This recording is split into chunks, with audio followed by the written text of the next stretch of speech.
प्रेमप्रदानैकविचक्षणाभ्याम् अनन्यभक्तैरभिवन्दिताभ्यां मदीयचित्तासनशोभिताभ्यां नमो नमः प्रेमिकपादुकाभ्यां। जय बोल सद्गुरु महाराज की जय। രാസലീലയ്ക്ക് ശേഷം ഓരോ കൊല്ലവും അടുത്തുള്ള ശിവക്ഷേത്രത്തിൽ പോയി അവർ പൂജ ചെയ്യാറുണ്ട്, ഗോപി ഗോപന്മാർ. അങ്ങനെ അവർ ചെന്നു. ഏകദാ ദേവയാത്രായാം ഗോപാല ജാത കൗതുകാഃ അനോഭിരുദ്യുക്തൈഃ പ്രയുഹൂതേ അംബികാവനം. അംബികാവനം എന്നാണ് ആ സ്ഥലത്തിൻ്റെ പേര്. അവിടെ മഹാദേവനെ പൂജിച്ചു, രാത്രി നാമം ജപിച്ചു. ശിവരാത്രി എന്നാണ് തോന്നുന്നത്. ശിവരാത്രി ആയതുകൊണ്ട് രാത്രി എല്ലാവരും അവിടെ നാമം ജപിച്ചു. കാല കാല കാമദഹന കാശിനാഥ പാഹി മാം. കാല കാല കാമദഹന കാശിനാഥ പാഹി മാം. വിചാരാക്ഷി അംബ സഹിത വിശ്വനാഥ രക്ഷ മാം.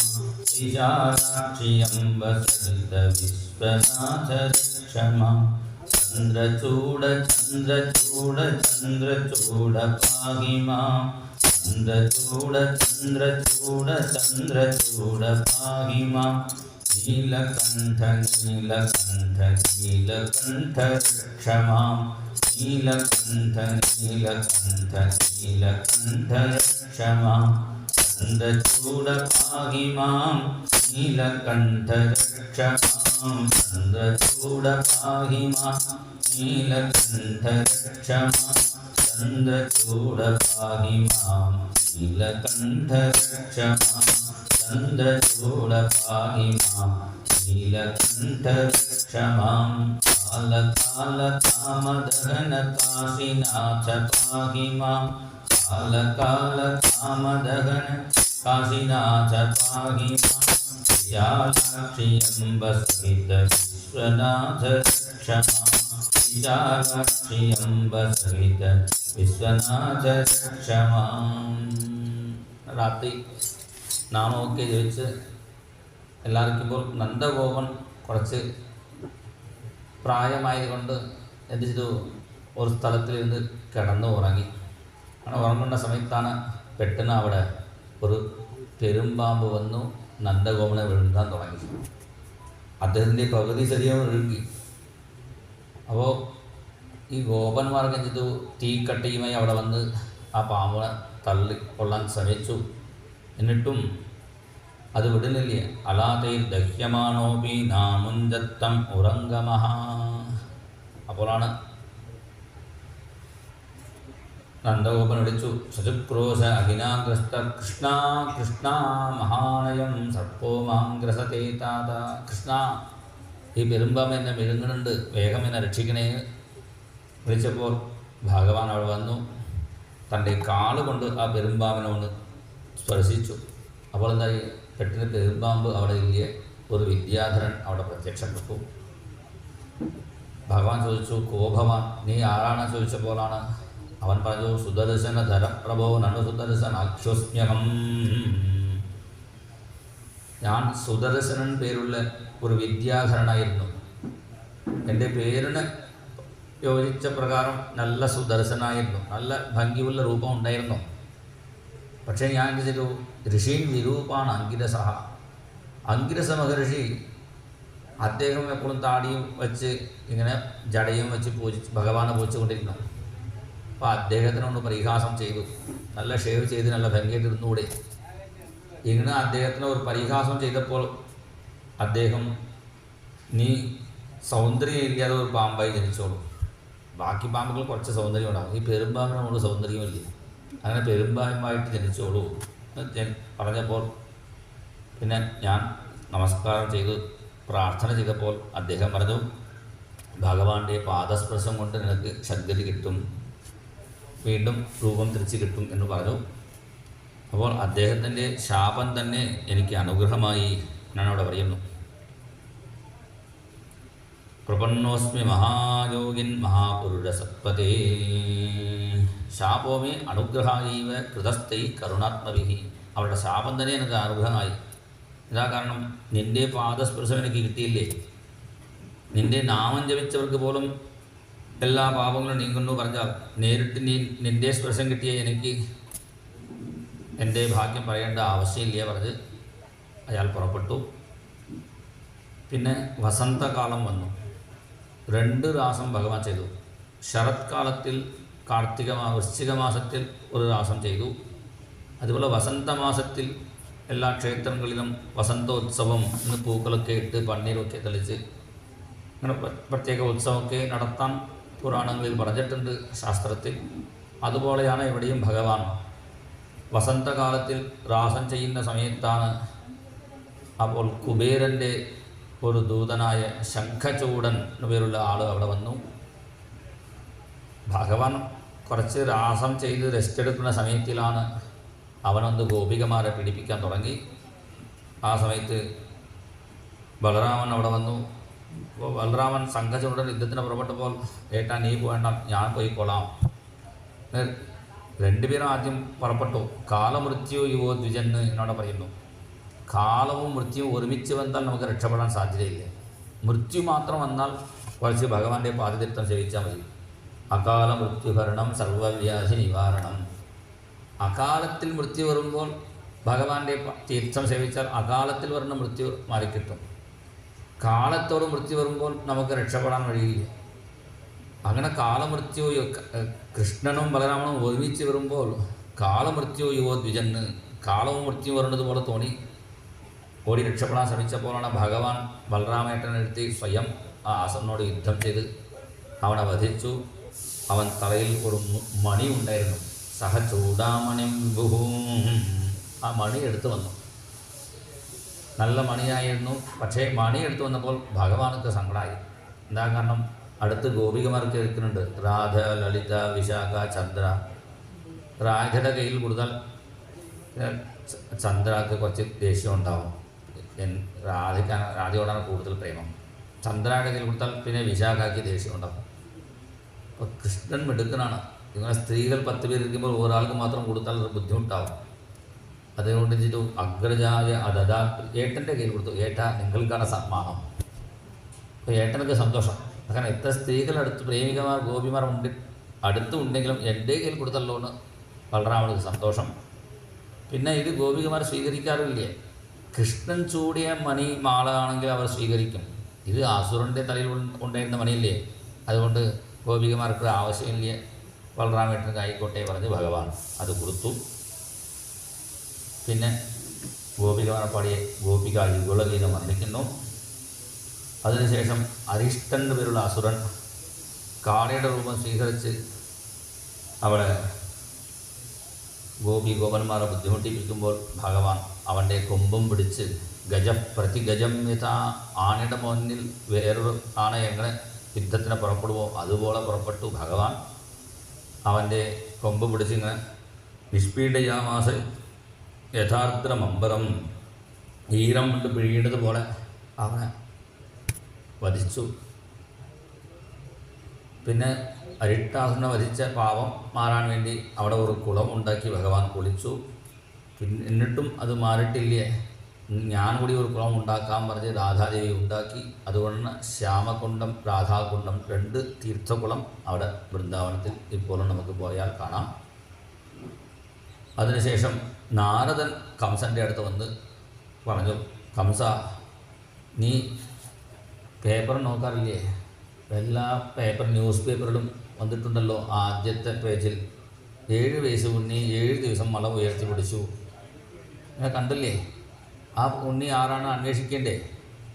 ആ ഉണ്ണി വേറെ ആളില്ല, സാക്ഷാത് കൃഷ്ണനാണ്. 8ാമത്തെ ഉണ്ണിയാണ്, വസുദേവൻ്റെ ഉണ്ണിയാണ്.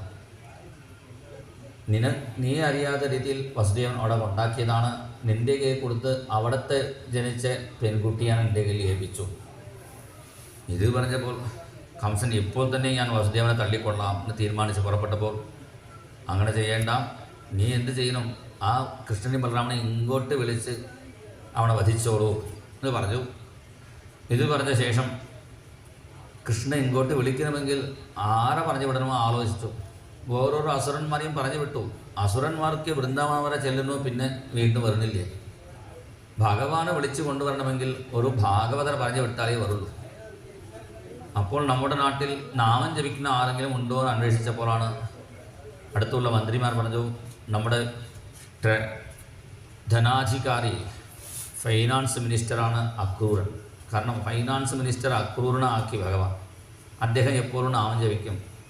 മാധവ കൃഷ്ണ മധുസൂദന കൃഷ്ണ, മാധവ കൃഷ്ണ മധുസൂദന കൃഷ്ണ, യാദവ കൃഷ്ണ യദുനന്ദന കൃഷ്ണ, യാദവ കൃഷ്ണ യദുനന്ദന കൃഷ്ണ, മാധവ കൃഷ്ണ മധുസൂദന കൃഷ്ണ, മാധവ കൃഷ്ണ മധുസൂദന കൃഷ്ണ. ജയ രാധേ ജയ രാധേ ജയ രാധേ രാധേ രാധേ, ജയ രാധേ ജയ രാധേ ജയ രാധേ രാധേ രാധേ, ജയ രാധേ രാധേ രാധേ രാധേ രാധേ രാധേ രാധേ, രാധേ രാധേ രാധേ രാധേ രാധേ രാധേ രാധേ. മാധവ കൃഷ്ണ മധുസൂദന കൃഷ്ണ, മാധവ കൃഷ്ണ മധുസൂദന കൃഷ്ണ, യാദവ കൃഷ്ണ യദുനന്ദന കൃഷ്ണ,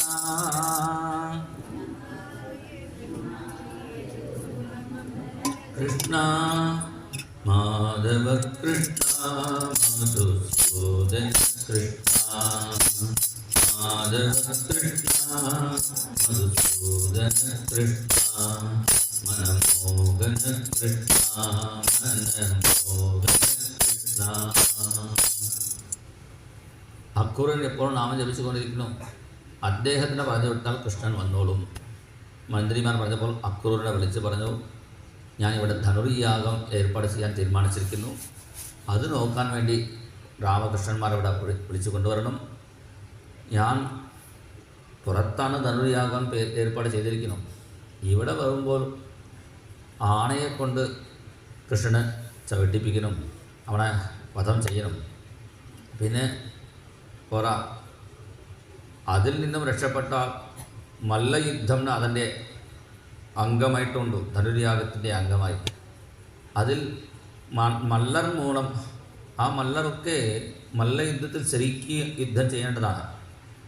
യുദ്ധം ചെയ്യുമ്പോൾ ശക്തിയില്ലാതെ വീണ് കഴിഞ്ഞാൽ പിന്നെ വിടണം. ഇവർ അങ്ങനെയുള്ള ആളുകളില്ലേ, എന്ത് ചെയ്യും? അങ്ങനെ മല്ലയുദ്ധത്തിൽ അടിക്കുന്ന രീതിയിൽ അടിച്ച് വധിക്കുന്ന വേണ്ടാത്ത ആളുകളൊക്കെ അങ്ങനെ മല്ലയുദ്ധത്തിൽ ചേർത്ത് ഇങ്ങനെ കൊല ചെയ്യുന്ന ആളുകളാണ്. അങ്ങനെ ഗുണ്ടാസ വെച്ച് അടിക്കുന്ന ഏർപ്പാടൊക്കെ ഇപ്പോൾ തുടങ്ങിയില്ലേ, അത് കംസൻ തുടങ്ങിയതാണ്. അങ്ങനെ ഗുണ്ടാസ വെച്ച് അടിക്കുന്നതും ഒരു ആക്സിഡൻറ്റ് പോലെ, ആനയുടെ ആക്സിഡൻറ്റ് പോലെ ഇങ്ങനെ കൊല്ലാൻ ഇങ്ങനെയൊക്കെ തീരുമാനിച്ചിരിക്കുന്നു. അപ്പോൾ അക്രൂരൻ പറഞ്ഞു, ഇതൊക്കെ നമ്മൾ പ്ലാൻ ചെയ്യാം. നമ്മൾ ചെയ്ത പ്ലാൻ പ്രകാരം നടക്കുമോ ചോദിച്ചാൽ അത് തീർച്ചയായും പറയാൻ പറ്റില്ല. കാരണം ചിലപ്പോൾ നമ്മൾ ചെയ്ത പ്ലാൻ നടക്കുന്നു പറഞ്ഞാൽ ഭഗവാൻ ചെയ്ത പ്ലാൻ എന്താണോ അത് തന്നെ നമ്മൾ ചെയ്തിട്ടുണ്ടാകും. അതുകൊണ്ട് നടന്നു പോകുന്നു. നമ്മൾ ചെയ്യുന്ന എല്ലാ പ്ലാനും അതേപോലെ നടക്കില്ല. തഥാപി ആജ്ഞാം കരോമിതേ മനോരഥാൻ കരോത്യുച്ചഹി. എന്നാലും ഞാൻ പോയി കുട്ടികളെ കൊണ്ടുവരാൻ പറഞ്ഞ് അക്രൂരൻ പുറപ്പെട്ടു. എന്നാലും അക്രൂരനോട് അത്ര വിശ്വാസമില്ലേ. ഒന്നുകൂടി ശ്രമിക്കാം. ഒരു അസുരൻ പറഞ്ഞു വിടാൻ തീരുമാനിച്ച് കേശി എന്ന പേരുള്ള അസുരനെ പറഞ്ഞു വിട്ടു. കേശീതു കംസപ്രഹിത കുരൈർമഹി. ഈ കേശി കുതിര രൂപത്തിൽ പുറപ്പെട്ടു. പോകുന്ന വഴിയിൽ അവിടെ സപ്താഹം നടന്നുകൊണ്ടിരുന്നു. ഇതുപോലെ 6ാമത്തെ ദിവസമാണ്. അവിടെ വന്നപ്പോൾ ഭൃഗു പരീക്ഷ കഥ കേട്ടു. ഭൃഗു മഹർഷി കാലുകൊണ്ട് ഭഗവാന്റെ മാരടുത്ത് ചവിട്ടി കേട്ടപ്പോൾ ഇപ്പം നമുക്കും അങ്ങനെ ചെയ്യാമല്ലോ വിചാരിച്ച് കുതിര രൂപം സ്വീകരിച്ച് പോകാൻ. എന്താ കാരണം? കുതിരയ്ക്ക് 2 യോഗ്യത ഉണ്ട്. മുന്നിൽ വന്നാൽ കടിക്കും, പിന്നിൽ വന്നാൽ ചവിട്ടും. 2 ഉണ്ടല്ലോ. അതുകൊണ്ട് പശുക്കളൊക്കെ ചവിട്ടും, സിംഹമൊക്കെ കടിക്കും. 2 ചെയ്യുന്നതാണ് കുതിരയും കഴുതയും. അങ്ങനെ കുതിര രൂപത്തിൽ വന്ന് ഭൃഗോ പതാഘാത കഥാം നിശമ്യ എന്ന ഭട്ടത്തിൽ പറയണം. അവിടെ വന്ന് ഭഗവാനെ ചവിട്ടാൻ പുറപ്പെട്ടപ്പോഴാണ് ഭഗവാൻ അവൻ്റെ വായിൽ തൻ്റെ കൈ വിട്ട് അവൻ്റെ നാക്ക് കിള്ളി അവനെ വധം ചെയ്തു. കർക്കടിക ഫലോപമാത്ത് എന്നാണ് പറയുന്നത്. വെള്ളരിപ്പഴം എങ്ങനെയാണോ അതുപോലെ അവനെ 2 കഷ്ണമാക്കി ഭഗവാൻ. പിന്നെ അവനെ വധിച്ച ശേഷം കൈ കഴുകിയ സ്ഥലമാണ് ഇപ്പോഴും വൃന്ദാവനത്തിൽ കേശിഘാട്ട് എന്ന പുണ്യഘട്ടമായി യമുനയിൽ കുളിക്കാനുള്ള പുണ്യഘട്ടമായി മാറി. ഈ സമയത്താണ് നാരദൻ ഭഗവാനോട് വന്ന് പറഞ്ഞു. ഭഗവാന്റെ ഡയറി എടുത്ത് കാണിച്ചു. നാരദനാണ് ഭഗവാന്റെ PA, പേഴ്സണൽ അസിസ്റ്റൻ്റ്. ഭഗവാനോട് കാണിച്ചു, മറ്റന്നാൾ കംസവധം ഡയറിയിൽ എഴുതി വെച്ചിട്ടുണ്ട്. ഇവിടെ ഇരുന്നാൽ പിന്നെ കംസവധം നടക്കുമോ? കംസഞ്ച നിഗതം ദ്രക്ഷേ പരശ്രോഹണി തേ വിഭോ. കംസനെ വധിക്കേണ്ടേ? പിന്നെ കംസനെ വധിച്ച ശേഷം പിന്നെ മഹാഭാരത യുദ്ധം നടത്തണം, ഗീതോപദേശമൊക്കെ നടത്തേണ്ടേ? രക്ഷ്യാമി അർജുന സാരഥേഹേ, അങ്ങനെ എന്തൊക്കെ പ്രോഗ്രാം അത് പറഞ്ഞു കൊടുത്തു നാരദൻ. അപ്പോൾ ഭഗവാൻ പറഞ്ഞു, ഞാൻ പ്രോഗ്രാമൊക്കെയാണ് വൈകുണ്ഠത്തിൽ ഇട്ടതാണ്. ഏതൊരു ദിവസം എവിടെ ചെല്ലണം അങ്ങനെ പ്രോഗ്രാം ഇടുമ്പോൾ ഒരു ദിവസം വിതുരൻ്റെ വീട്ടിൽ പോയി കഞ്ചി കുടിക്കണം, അതുപോലും പ്രോഗ്രാമിൽ എഴുതി വെച്ചതാണ്. പക്ഷേ ഈ വൃന്ദാവനത്തിലിരിക്കുന്നവരുടെ പ്രേമം കണ്ടപ്പോൾ ഇവിടെ നിന്ന് എനിക്ക് പുറപ്പെടാൻ തന്നെ തോന്നുന്നില്ലേ. അപ്പോൾ നാരദൻ തീരുമാനിച്ചു, വേഗം കംസനോടും പറയണമെന്ന് പറഞ്ഞ് കംസനോട് പറഞ്ഞു വീണ്ടും. അപ്പോഴാണ് വ്യോമാസുരൻ്റെ പേരുള്ള അസുരൻ വന്നു. മയണ്ണൻ്റെ പുത്രനായ വ്യോമാസുരൻ ഭഗവാൻ കുട്ടികളും ഒരു കളിയുണ്ട്. ചില കുട്ടികൾ ആടുകളെ പോലെ ഇരിക്കും, ചില കുട്ടികൾ ആടുകളെ മേയ്ക്കുന്ന ആട് പോലെ ഇരിക്കും, ചില കുട്ടികൾ കള്ളനെ പോലെ ഈ ആട് പോലെ ഇരിക്കുന്ന കുട്ടികളെ ഒളിച്ചു വയ്ക്കും. മേയ്ക്കുന്ന ആളുകൾ അത് കൊണ്ട് തിരിച്ച് കണ്ടുപിടിച്ച് കൊണ്ടുവരണം. ഇങ്ങനെ ചോരപാലാപദേശത അങ്ങനെ ഒരു കളിയാണ്. ആ കളിയിൽ വ്യോമോ ഗോപാലവേഷത്തിற்கு ഈ വ്യോമാസുരൻ ഗോപാലവേഷം ധരിച്ച് അവിടെ വന്നു. ആ കളിയിൽ ചെന്ന് എന്ത് ചെയ്തു? ആടുപോലെ കളിക്കുന്ന കുട്ടികളൊക്കെ ഗുഹയിൽ കൊണ്ട് അടച്ചു വച്ചു. അത് മനസ്സിലാക്കി ഭഗവാൻ അവൻ ഇരിക്കുന്ന സ്ഥലത്തിൽ പോയി ഗുഹാപിധാനം നിർദ്ധിച്ച് ആ ഗുഹയെ ഉടച്ച് വ്യോമാസുരനെ വധിച്ച് കുട്ടികളെ രക്ഷപ്പെടുത്തി എന്ന് വർണ്ണിക്കുന്നു.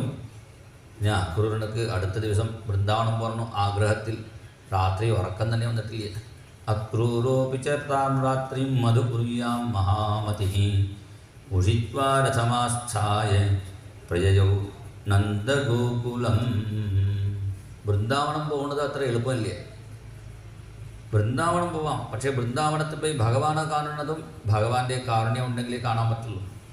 ഇവിടെ യാത്ര കൊണ്ടുപോകുന്നവർക്ക് പറയും ഞങ്ങൾ വൃന്ദാവനം കാണിക്കാൻ പറഞ്ഞ് കൊണ്ടുപോകും, പിന്നെ ആഗ്ര കൊണ്ടുപോകും, അവിടെ പോയി സമാധി എന്തൊക്കെയോ കാണിച്ചു തരും.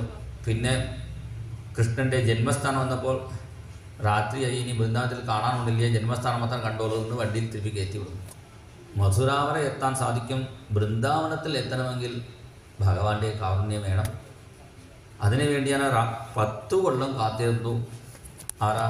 അക്രൂരൻ ഭഗവാന് വൃന്ദാവനത്തിൽ പോയി കാണാൻ വേണ്ടി. അപ്പോൾ അദ്ദേഹം 10 കൊല്ലം കാത്തിരുന്നു പറഞ്ഞാൽ നമുക്ക് ഒരു 10 മിനിറ്റ് ഇവിടെ കാത്തിരിക്കാം, പിന്നെ തുടങ്ങാം. ഹരേ രാമ രാമ രാമ ഹരേ ഹരേ, ഹരേ കൃഷ്ണ കൃഷ്ണ കൃഷ്ണ ഹരേ ഹരേ.